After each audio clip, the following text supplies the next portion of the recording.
one of the things that helps you ask for help is when you have very good self-knowledge, or high self-awareness. Learning to swim is about learning from others. Be the author of your own story, not a character in somebody else's story. Get inspired by others to take action. Learn how to set goals to exceed your own expectations. So often the answer that you are looking for is right in front of you. On Learning to Swim, we highlight those answers through storytelling. I just want to say welcome.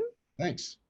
And let me share a bit about you. I have known Phelps for, gosh, I don't even want to say how long, a long time. And it is so, but what I didn't know about you is I didn't know that really the bulk of your career has been spent in leadership roles with growth businesses. So you've been working with founders and owners and management, all to look at how to increase and sustain value over time. And you also have worked in the realm of family-owned enterprises, which is its own beast, right, so to speak. Yeah, beast may be a nice word.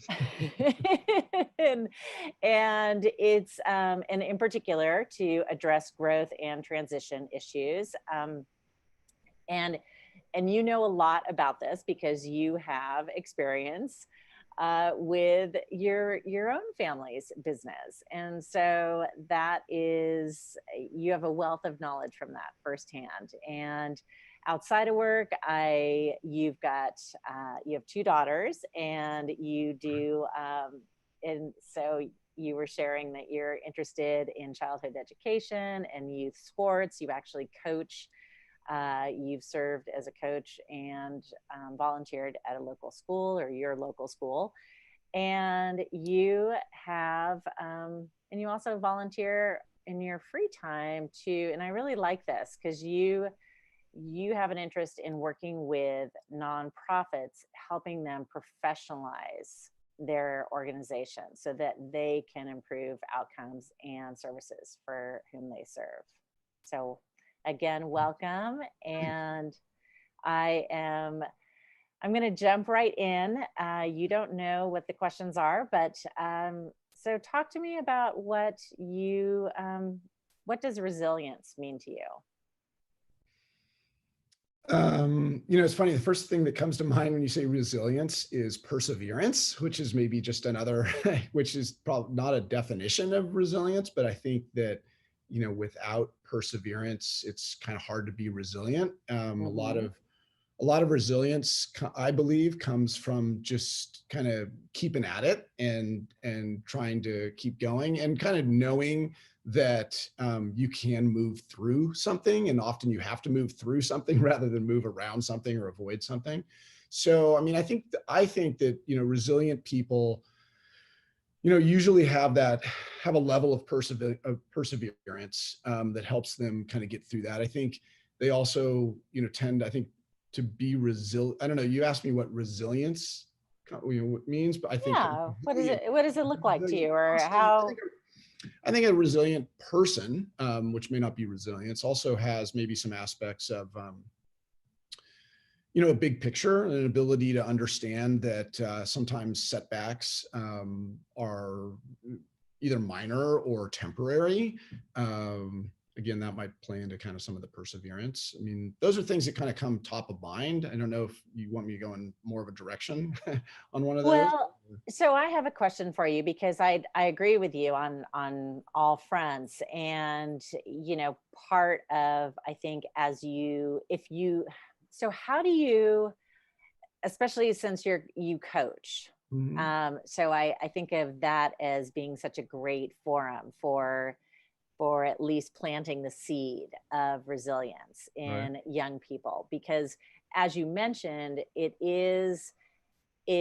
some ways it's easier to be resilient or to remain resilient or persistent when you do have kind of a little bit more history to draw from and experience to draw from, where you can kind of zoom back a little bit. But as a young person, or what do you see within your own daughters? Like how do we plant that seed, and how do you see that kind of talk to Yeah, me a well, little so bit it's more about interesting you that. say that. So when when you bring it up as in the form of like of younger people or kids for that matter, or coaching, as you mentioned, this is actually something I've talked about with my wife a lot. I don't know that we're very good at doing it with our kids, but you talk about the helicopter parents now and everything. And one of the problems is that one of the problems that seems that comes out of that is that kids are not as resilient. And most of that is because they haven't had a chance to fail, or they haven't had a chance to take on um, either activities or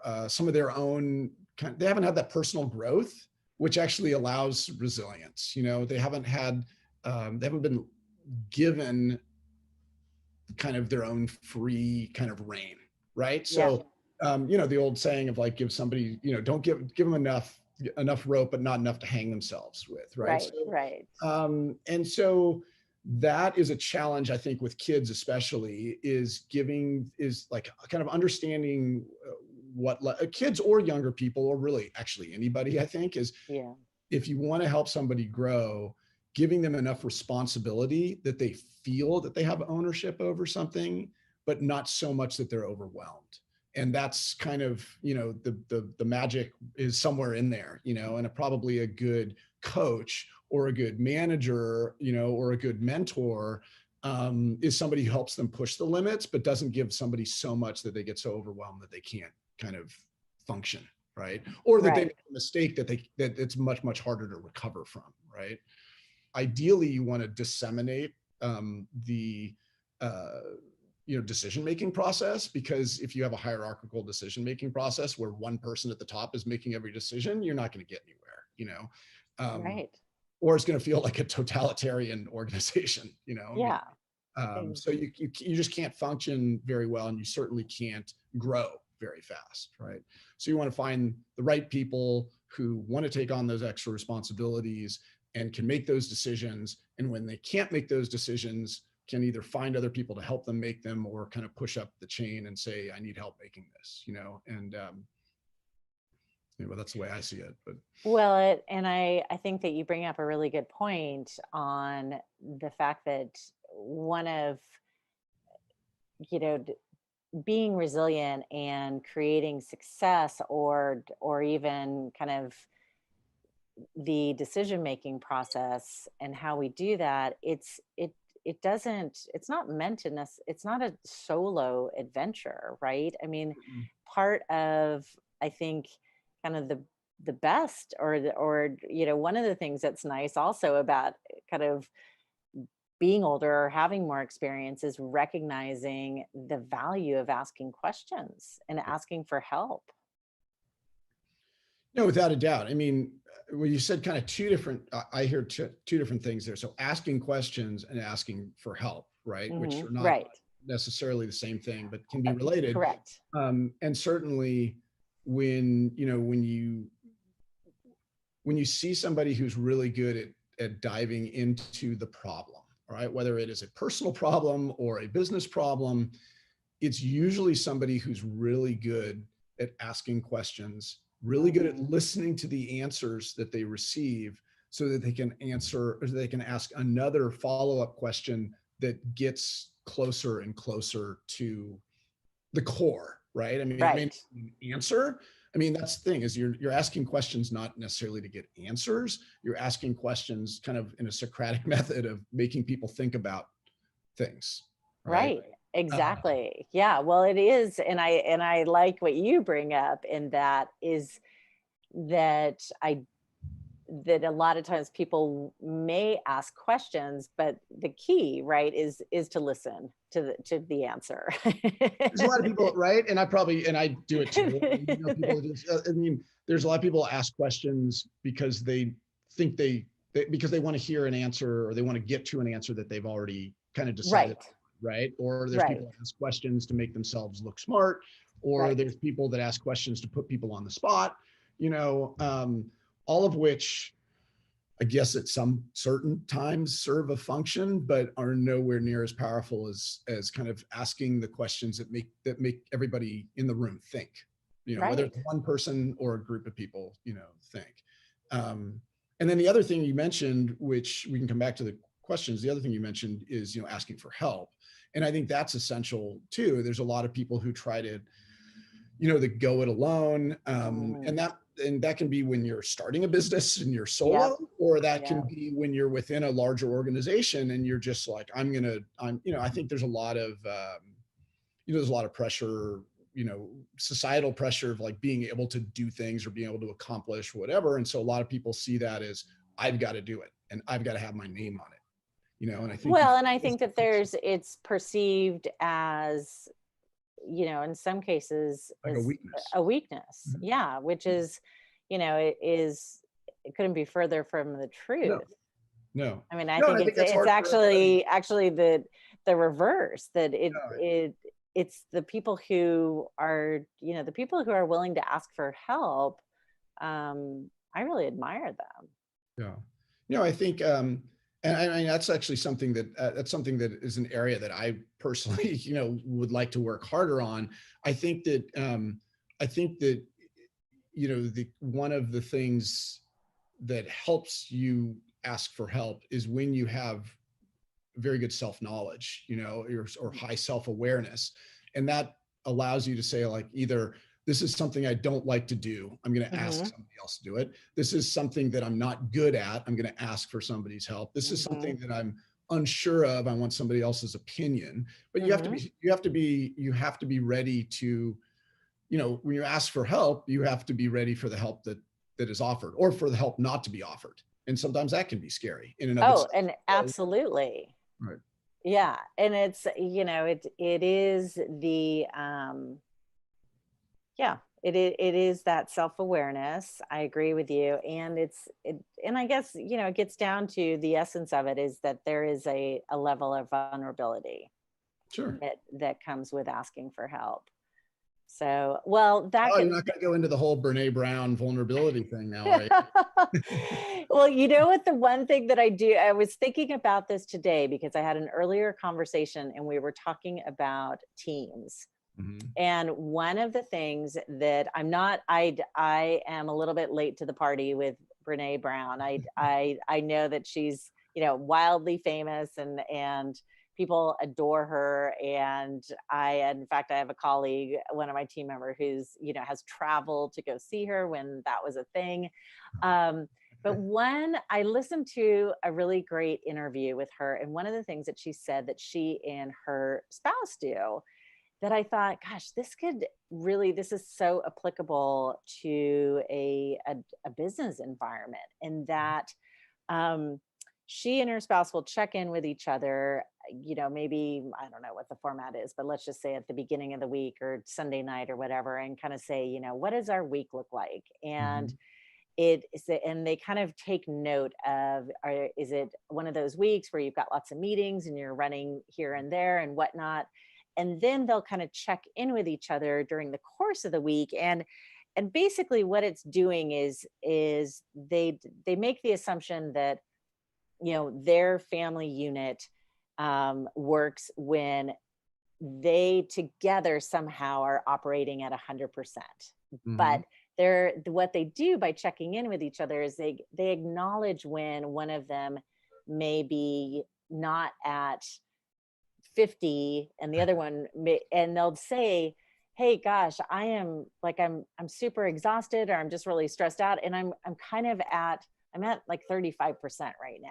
Like, do you have me? Like, do you have the deficit? Can you spot me here? And sometimes the other person will say, absolutely, like I've got you, we are 100% together. And other times the other person may say, holy cow, I just was going to come to you, and I am running at about 40%, and I need a little boost here. And then they work together to see, okay, who else can they bring in to, is it a matter of asking someone else to pick up the kids, or, they'd get takeout food, or, how do you make up for that? Where do you look for other bits to make up the rest of, so that you can get back to that 100%. And I thought, gosh, that I feel like that has some value in a team situation where if you were working on a certain project or whatnot, but I don't know. No, well, sure. I mean, if you break that down, right? So part of it is a little bit of is planning. What do you got going on this week? You know, what's Right. on your schedule, right? And another big piece of it, and there's obviously some self awareness or self knowledge in there of when you're feeling overwhelmed, or when you're, you know, when you need to ask for help, or when you feel, you know, like you're getting underwater. But I mean, the key thing I think in there is communication, right? You got to Mhm. communicate what your schedule is. You got to communicate when you are, you know, running at optimal level or Right. running at subpar level.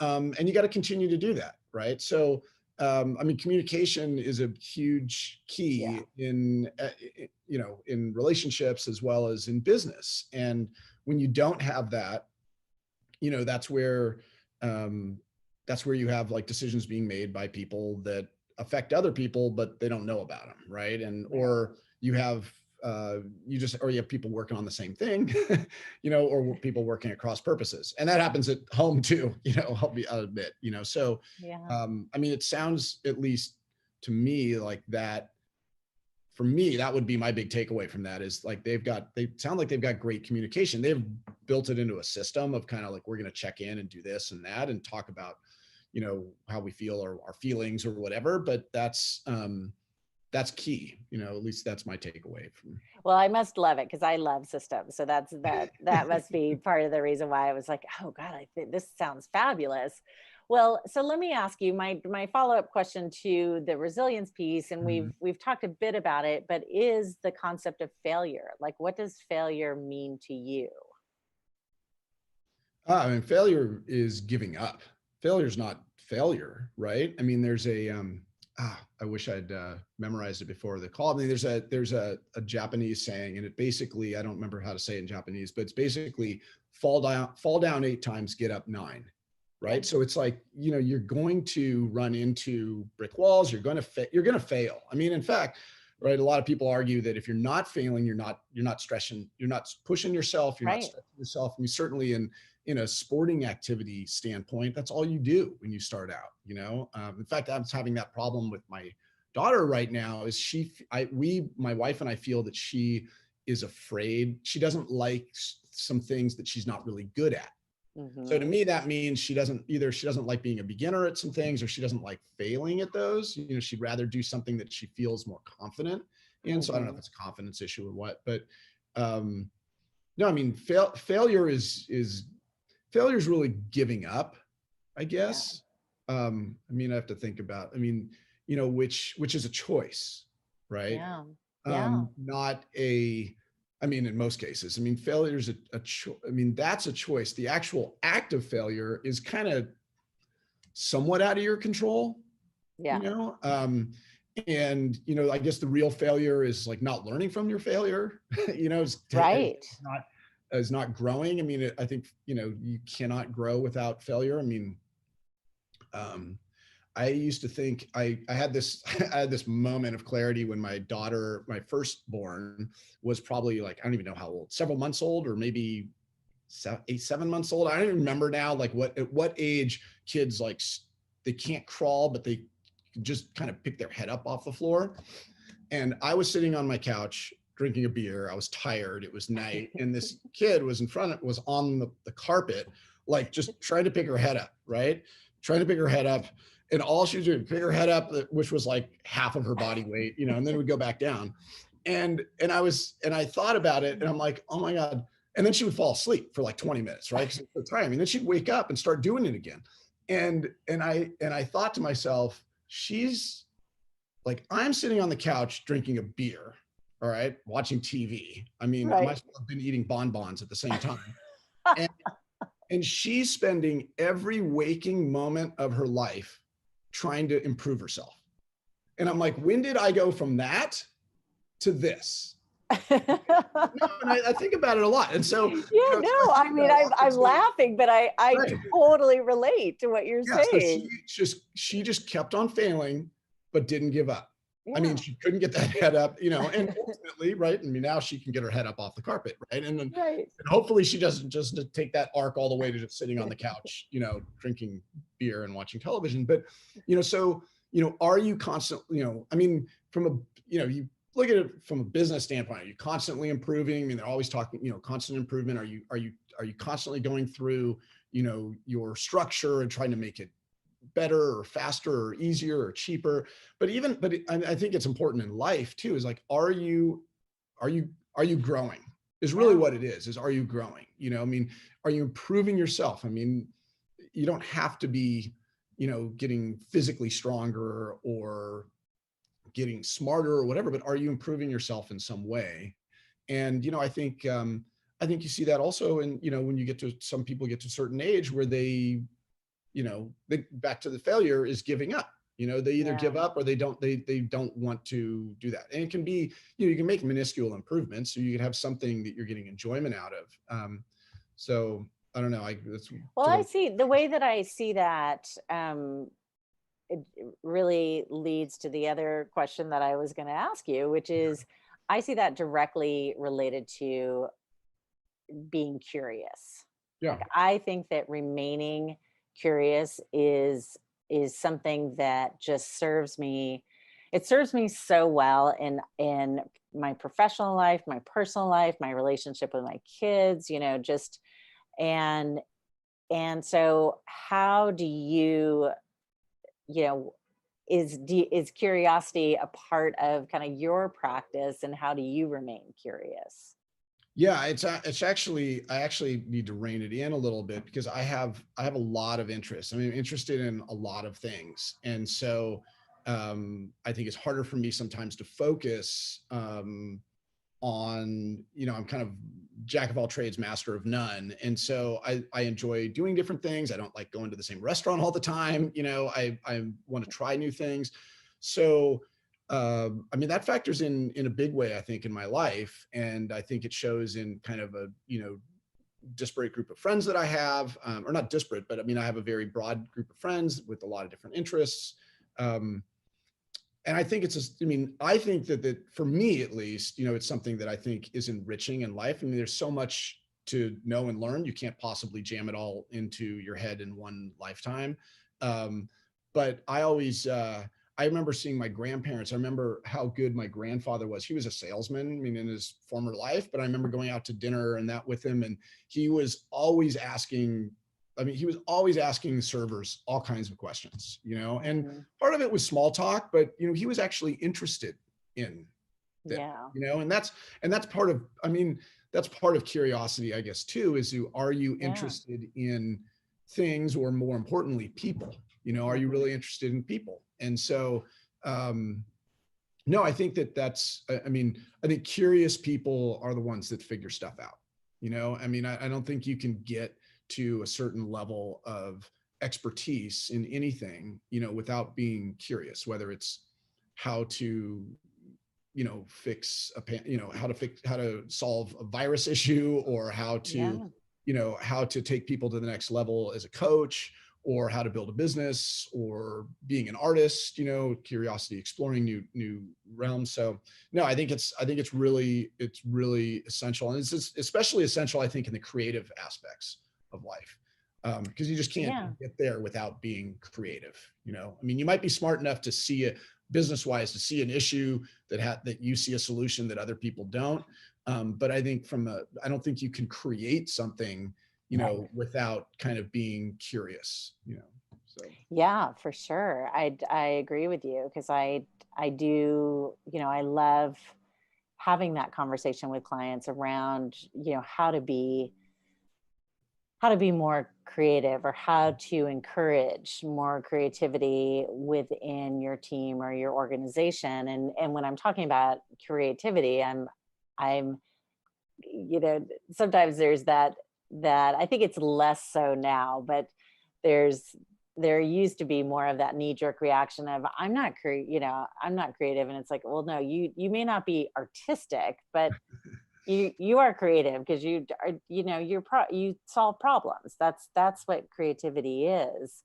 And it was just shared with me last week that really the importance of imagination, um, as so even maybe that having an active imagination is the precursor to creativity in some ways. So with that, one way I think of myself is that I grew up reading a lot and being read to. And so I always like to ask my guests, what was a book that you can remember when you were little that or younger that either was read to you or that you read to yourself and had kind of a significant impact? God, I'm trying to think. Well, so I mean, I went through all like the Tarzan books, as like the series when I was probably, whenever that was, junior high or something like that. I went into kind of a whole science fiction, nonfiction, thing. Early on, so my dad used to recite the Cremation of Sam McGee, which is a Robert Service poem. I don't know if you know either the poem or the author. That's he used to recite that to us when we went to bed, which is kind of a creepy way to go to bed. Well, your dad did have a sense of But he humor. had it, yeah. So it was a little odd. I mean, looking back at it now, I'm sure there's some psychologists who'd love to like talk to me about that. But that was so it was so and poem and my grandmother used to write, my great grandmother used to write poetry, and so my dad would like kind of read us some of these. It was his grandmother who'd read us some of these poems, some of which she had written about him and his brother. Oh. And I mean, especially when you're young, like poetry, because of the words and kind of the rhyming in that and the cadence of it, kind of take on its own form. And so I mean, I love and I still do love the poem, Cremation of Sam McGee. Yeah. And just both because of the story, but also because of the memory it brings back.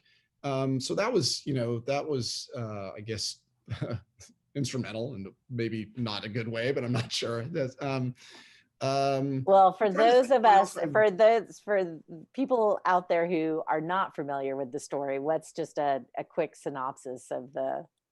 Well, it starts there. Strange things done in the midnight sun by the men who moil for gold. The Arctic trails have their secret tales that would make your blood run cold. So basically, it's about two guys in the Yukon looking for gold, and one of them is dying, is freezing to death, and asks the guy that he's with, he said, I'm going to die, and I want you to cremate me because I don't want to be like a big frozen stiff. So that's the whole poem, is this guy dying and then riding, taking his dog sled with this stiff frozen guy with him until he shoves him into an oven and, cremates him. I mean, and I'm actually being nice the way I'm describing it. I mean, it's an odd. Oh no, I love it. I mean, I grew up. My grandmother loved horror movies and scary stories, so I love it. I love that stuff. I still read stuff that, I love all kind of mysteries. No, I loved like Encyclopedia Brown, who was this guy who was always figuring out, the stuff. I was never a big fan of like the Hardy Boys or that, but I read this series of books called The Great Brain, which was about this guy who basically would figure out how to swindle all the grown-ups and stuff. It was like a really, kind of conniving / tricky kid, so some of these were, Encyclopedia Brown was he was a problem solver basically. So, I like stories about young whippersnappers who kind of knew their stuff.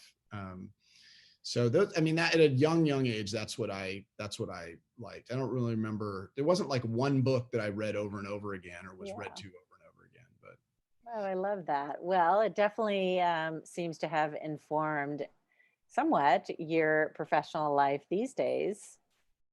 The problem solving, the, getting in there and kind of being the young whippersnapper in the organization that figures things out. Well, I mean, I hope so. I mean, I think that, I mean, ultimately, I think that that's what, it's what I actually enjoy. And I think that that's what, a lot of companies, their mission is in a way, is they're trying to, whether you call it solving problems or, improving somebody's life or that.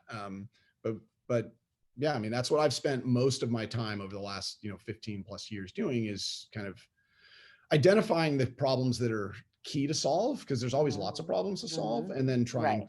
to, trying to address those, and sometimes in a creative way, so.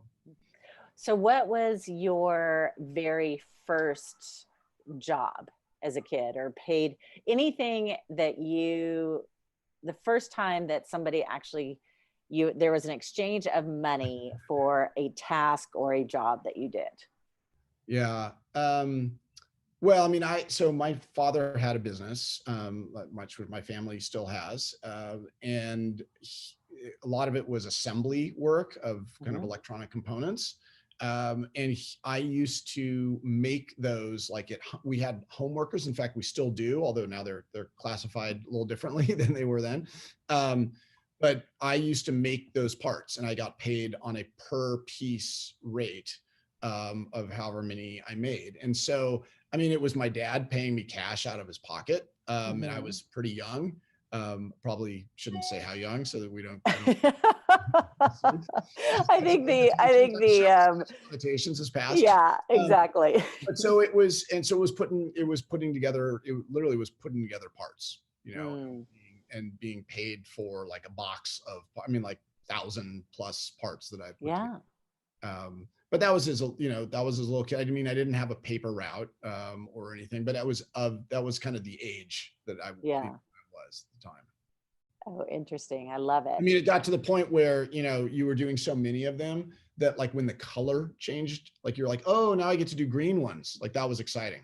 So, I think a little bit of it was a lesson that, like, you probably want to do something, you probably want to go through school and do something so that you're not stuck putting parts together. Yeah. So that you have some choices, some options. Yeah. Oh gosh, I love that. Well, the other thing that I like to explore is people's bright spots and blind spots, so to speak. And so one of the questions I always ask is when, if I were to kind of survey a group of your colleagues and your friends, family, whatever, like, what is a trait that they would maybe all agree on? Oh, Phelps he's so good at this. I think probably kind of taking the problem, or taking the issue at hand, backing up, kind of really thinking about it, and kind of coming at it from a bunch of different angles. I think I'm pretty good, and I think they would say I'm pretty good at seeing the problems or the issue at hand from a bunch of different perspectives, and then kind of zeroing in on the options, and the impact on this. I mean, that may sound very vague, but I mean, I worked with a family business that was owned by several families, including my own. And I was on the board, but I was also the president of it. My family was a major shareholder, so I was an owner. And so there's a lot of hats that you're wearing, and there's a lot of constituents, that are different. So what may be best for the president is not necessarily best for the board, and what's best for the board is not necessarily best for the owners, and so it makes some of the decisions difficult to make. But when you can kind of look at them a little bit from some different angles and kind of understand the different perspectives, I think it gives you a clearer view of the options which I think ultimately is kind of what you want. Is I want to know what my options are, and then I'll weigh the options and prioritize them and figure out what makes sense. So I don't know if I've answered. Yeah, that does. And then I guess conversely, maybe now you're gearing up to ask me what they'd say I'm bad at. No. I was just going to ask you what might be a trait that is less obvious to folks who work with you or who have served on a board. Like, what's maybe a hidden talent, so to speak, that you have? That's a good question. I don't know, I mean, I try to promote my talents, but a hidden talent, um, or a lesser known or Yeah, lesser used lesser. talent or a lesser known talent. I don't know. Um, Well, are there any, if not, and I don't necessarily think of blind spots as necessarily always negative. I think that blind spots can actually assist us at times. mhm. So, is there a blind spot that you used to have that you're more that you kind of came to gain some awareness around that over the course of your career? Well, I mean, I think one, I do like people, and I think I'm empathetic to, people's causes and people in general. And I think that, one of the things that I probably didn't do as well on earlier in my career and may not still be as good at now is kind of making tough decisions. Kind of often some tough decisions need to be made and need to be made quickly and moved on from. And Hmm. when you kind of go halfway or try to make it easier on people, sometimes it just makes it a longer, more drawn out, pronounced Yeah. kind of exit. Or exit may not be the right term, but solution, Right. Right. um, so and that's something probably I still need to work on. um, and knowing when to make kind of a cut and dry, Hmm. decision on that, and when not to is the thing that I think you just learn over time making those. um, Oh, yeah. And that, I that's mean, I think it, especially, when you are someone like yourself who cares about people, I don't think that it, but sometimes it's better to be straightforward. oh my gosh, I think, And well, that's what I that's was going to that's the say is that I is that think you learn, it doesn't become any easier right. in some ways to do the thing that has to be done, but what does become Yeah. easier that It doesn't mean you're you, any less caring yeah, but you sometimes, realize that but it's better to do it pretty clean. yeah. And often the Yeah. most caring thing to do is to be very straightforward and upfront about it. Yeah. Whether it's relationships or personal relationships or Yeah. work relationships, right? So Yeah, for sure. Well, it has there been, since we are in this very kind of unusual and different time of being sheltering in place or lockdown or quarantine or what have you, where so many of us were working from home, or just working in a different way. You've got young kids. Um, has there been kind of a is there something that you can share with us that you have adopted as a simple kind of habit, that you incorporated to help during this time for you to be kind of more focused or remain kind of on point? yeah. So I've always kind of written. I wrote a lot when I traveled a lot when I was younger, or kind of college, out of college, and I always kept kind of travel journals. And then I kind of kept that on even after I wasn't really traveling, although I didn't really write as much, And so I tried to actually really. Uh, I didn't start it back up, but I tried to do that on a more regular basis Mhm. when the pandemic hit. I also figured, not that anybody's ever going to read any of these things, but I thought that other than maybe my kids or something, but I thought this was, such an odd time that Mhm. I've always found, that putting words down on paper helps me. Mhm. And so it helps make things a little more clear to me. Yeah. And so that's one of the things that I've tried to do more of, and I've kind of been doing it actually online now through something more recently. So that's something that I didn't. Again, I wish I'd say I was doing it every single day, but I'm not. But the Yeah. other thing, I will say that the other thing that I've been doing as well, which I had done a little bit of before, is spending more time kind of meditating. Hmm. Um, and not, I don't know that I use some different apps, for that. And I've found that that's been, also really helpful, whether it's something that where I'm trying to get focus on something, or whether it's something because I'm freaking out about something, or I'm like overloaded on the home front with everything that's going on. And that's been helpful too. So the kind of that and writing is really helpful. I also, well, in some ways they're kind of the same thing, right? Just they are, I mean, they're, I think they're, I mean, they're certainly trying to go to the same place, but maybe yeah. path for certain, for sure. Well, I am a huge believer in meditating, and I attribute this. I feel like I read somewhere in some interview that Deepak Chopra was doing, where, he's like, well, was being asked by the interviewer, well, what would you say to someone who is, knows that they've got a really busy day coming up, and they're really stressed out, and this, that, and the other. And he's like, well, I'd and kind of I guess the gist of the question was like, how do you fit that in, or whatever, to meditate.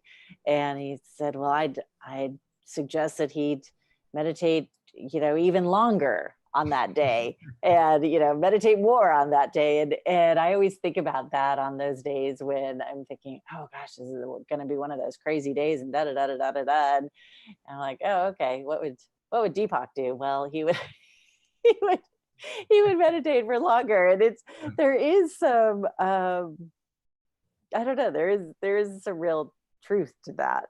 So it always makes me laugh. Well, what so in terms of your work with the different companies, Right. it could even be with the nonprofits that you work with, is what do you think, is there something that employers or management, or the C-suite, or whomever, is there something that you consistently see that they miss when they are looking to grow an organization, and also get kind of greater productivity or more employee engagement? Are you talking about nonprofits only, or across? No, just your experience with the different organizations that you've worked with. Do you see something that consistently employers tend to miss? I mean, not consistently. I think you consistently see successful organizations, whatever they, nonprofit or business, for-profit businesses. I think you see things that successful organizations do, and you see some of those things lacking in unsuccessful organizations, or not as successful organizations. And I think that one of the key things is just really is very, very explicit goal setting. I mean, high level goal of who we are, what we do, why we do it, and having that disseminated all the way down through the organization, so that everybody can kind of repeat that mantra, and then sticking to it, right? I mean, you can't just have your mantra and then not kind of fulfill what you're saying you do. But I think that, I mean, ultimately, there's a lot of organizations where if you ask 5 different people, what do you do? Not you personally, but what does your company do? You get 5 different answers, and you might get 5 very, very, very different answers, And I think it's especially true, or unfortunately, especially found in a lot of nonprofits, and more because the goal is usually pretty clear, but or at least, who they're serving, they say is clear, but how they serve those people, and actually who they serve at the end of the day is not always that clear. I mean, they think of, I'm delivering, I mean, if it's, services, it could be Meals on Wheels for the homeless, then I'm helping the homeless, but they forget that their constituencies are, their constituents are the donors that are giving to them, that there's a lot of other people involved. And so, sometimes, laser focus on one thing ends up meaning that you leave all these other things out. I think that goal setting is key, and then understanding, how you build around that and meet those things are key. And I think that good organizations do that well, and poor organizations don't. And some organizations don't do any of it at all. Yeah. I mean, you can succeed without it if you just have a great product or a great service, but you won't kind of get as far. And I mean, I guess it's part of kind of the soul searching thing too, of like, what are we doing? You know, how am I, you know, either returning value, or what's my purpose, or, you know, Yeah.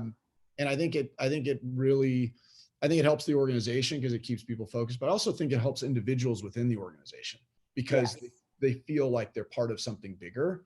And therefore they are something, you know, and they understand that some of these things that are asked of them to do may seem menial at the time, but when you can explain, no, this means this, and that translates into this, and it serves our customers or serves this purpose doing that, it's then there's a lot more buy-in from people. Yes. And a Oh, lot more understanding of absolutely. kind of how my job is important, you know. Yes. I think Yes. like the military, I mean, I was never in the military, but like, I think the military does that really well, right? I mean, when it's functioning well, they do that, you know, that you're part of a team, you're part of a group, your job is to do this. You've got to do that really well because these other people are relying on you, and they're actually relying on you like with their life, right? With their It's not life. like Yeah. you didn't ship the product, or you didn't, you know, you didn't get this guy's insurance quote out to him. It's, you know, it's life or death. And so that's why I think a lot of people recruit, you know, specifically they recruit people from the military because they understand kind of how to work in a team, how to stay kind of mission focused, you know, all those kinds of things, which are now like buzzwords in like normal corporate America, right? But like kind of came out of, you know, out of a totally different, you know, environment. Right, exactly. Well, thank you so much for your time. And it's been such a pleasure to hear your thoughts, and be well. Yeah, well, thanks. You too. I appreciate the time. Take care. All right. Bye bye. Bye-bye. Our goal is to inspire others and share stories to find meaning in your daily life. Let go of the traditional norms and be yourself at home, work, and beyond. The awareness of bright spots and blind spots is a performance enhancing tool that you can apply to your life and to your organization today.